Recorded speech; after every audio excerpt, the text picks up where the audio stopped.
Everybody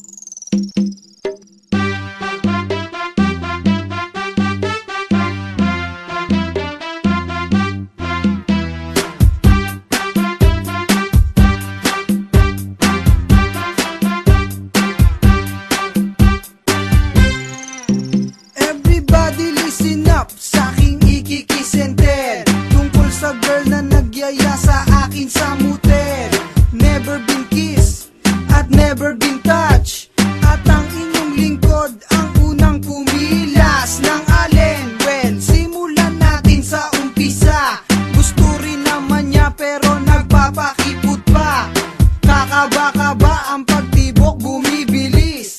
First time niya kasing makatikim ng French kiss, at hawak sa dede, hawak sa pepe. First time din niyang makakita ng galit na tete, at nang mahawakan, hindi napigilan.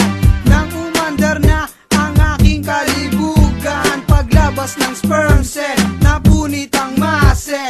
Lumakit, humaba, iwan ang kanyang tinggit, para siyang dinatnan, siya ay duguan. Tuloy-tuloy pa rin at wala nang kawawaan. Virgin ang galawin, dumudugo ng bayuhin. How di aaray sa bigutin. Pilit isinisiksik, buto, kaya siya namulaklak sa laki ng urat.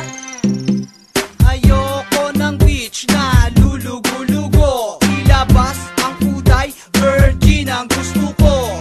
Walang karanasan ay aking bababuye, ipapasok, naglalagabla kung ute.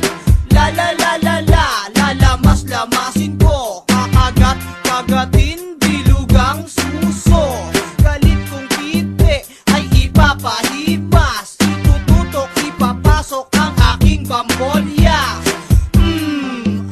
Ang matay titire, habang hinihindot, masikip na pek-pek. Talagang masakit at mapapaiyak.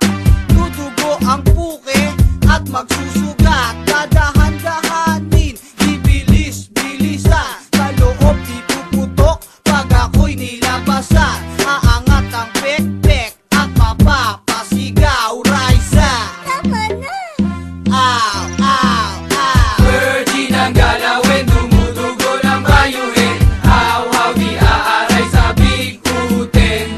Pilit isinisiksik, buto, kaya siya namulaklak sa laki ng urat.